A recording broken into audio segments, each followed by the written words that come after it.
Hey, hop in! I'll fill you in while we're on the road. I'm being pursued, and we're jumping back in time. Quickly now!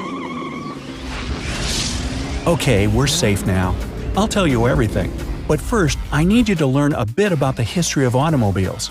That's important, and you'll soon learn why.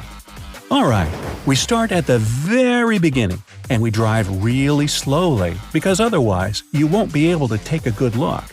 See that apple tree over there? And the person beneath it?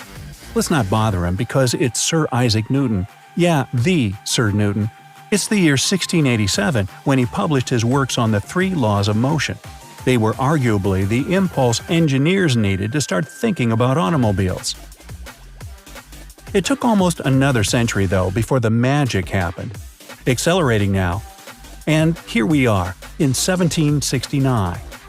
I need to drop the speed again because we're overtaking the first actual road vehicle in history. It was a steam-powered car, invented by Nicholas Joseph Cugnot. It was first intended for military purposes. It had only 3 wheels and was more of a tractor than an actual car. The steam engine took a large portion of its size, and weight too for that matter. Needless to say, it was a heavy vehicle, capable of moving at only 2.5 miles per hour, but it was a breakthrough nonetheless. Many other prototypes followed, and among the more successful ones was an electric carriage made by Robert Anderson in Scotland. Which year was that? Ah yeah, 1839. Hold on tight, we're accelerating again. Here it is. A crude thing, but just think about it. This carriage is the first electric car in history. Wait, is that Elon Musk over there? No, sorry. Anyway, this thing moves not much faster than its steam-powered predecessor. Its speed is about 4 miles per hour. Move along, will ya? At the same time, look around. Steam coaches are everywhere. These are their last days though, because in 1840 they'll be banned in the UK. They're simply too heavy to be used on regular roads. I'll jump us to 1845 now. Hold on. Here we are, see? A railroad is being built in the distance. That's the result of the steam car ban. Now, the first proper car was invented in 1886, and there are 2 people sharing the honor. Let's have a look. We're in Germany of that time. See them? On the left is a more traditional 4-wheeled vehicle made by Gottlieb Daimler, which was not for sale either. On the right is a gas-powered automobile made by Carl Friedrich Benz. It has 3 wheels and it was never a serial car. Both were experiments of talented engineers, and as you'll see in a moment, they were quite successful. We've just jumped to the year 1891, and you can see a lot of Peugeot cars around us. All of them run on engines patented by Benz and Daimler, who built their initial capital on selling those. But if we just fast forward to 1901, we'll see the first Mercedes cars designed by Wilhelm Maybach, Daimler's business partner. By the way, take a better look around. See? There aren't yet too many cars for a traffic jam, but lots of them already look identical. These are Benz Velo, the first automobiles to be produced in large numbers and with similar appearance. Before them, every car was unique, and you can see it even now. Now, let's take a quick stroke across the US.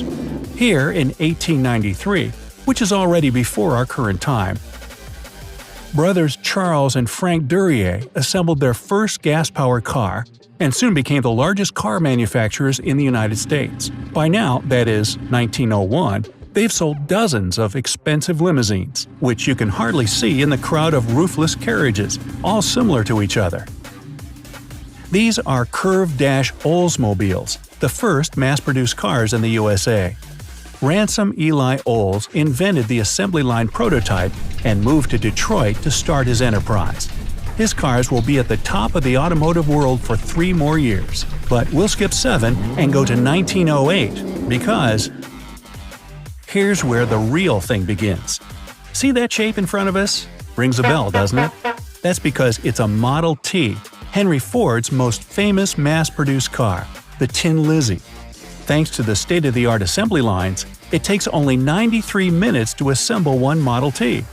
Wonder what happens to it in, say, 20 years. Let's see. Here we go, 1927, and the road is packed with Lizzies. By now, Ford has produced over 15 million of these cars and improved them with every passing year, making them more efficient and comfortable while still affordable. And black. Oh, look, there's my favorite. See that Model T going down the hill? It's actually going up, but in reverse. The fuel is fed to the engine with the help of gravity, and the reverse gear gives more power while on a slope. Okay, now, I think we're stuck in this jam for quite a while. How about we skip a decade or two, huh?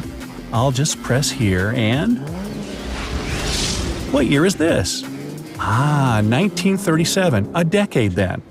Traffic jams are even more of a nuisance, but at least we're not in one now. Oh wow, look at that beauty. It's a Duesenberg Model J, the most luxurious and powerful car of the first half of the century. Just imagine, its engine produced 265 horsepower and a supercharged version reached 320. Hey, it's speeding away from us. Let's try and keep up. I wonder who's inside this doozy, because only the wealthiest could afford one.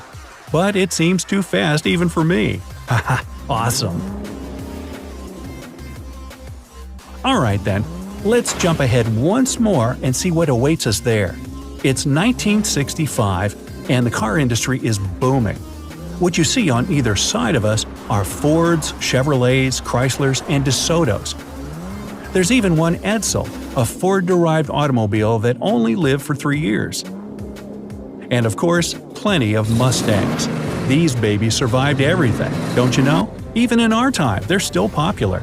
Pony cars, they're called, and they gave birth to a whole slew of similar models by various manufacturers. Hopping again, didn't expect it. That's because we're in the 70s, and it's muscle cars galore. I won't tell you the exact year, cause I'm a rebel, but just look around you. There's not a single smooth line in those cars. It's pure testosterone. They're mean, they're powerful, they're awesome. Ah well, as much as I want to stay, we have to jump forward. It's 1985, and I'll bet you know what I'm about to show you. We'll stop here and take that car waiting for us. Hop off and follow me. Yes, it's a DeLorean DMC-12, that legendary DeLorean. I'm not saying any more. And we're about to make our next jump in it, and then guess what? Back to the future. We're now in the 90s, and it's the era of global economic crisis.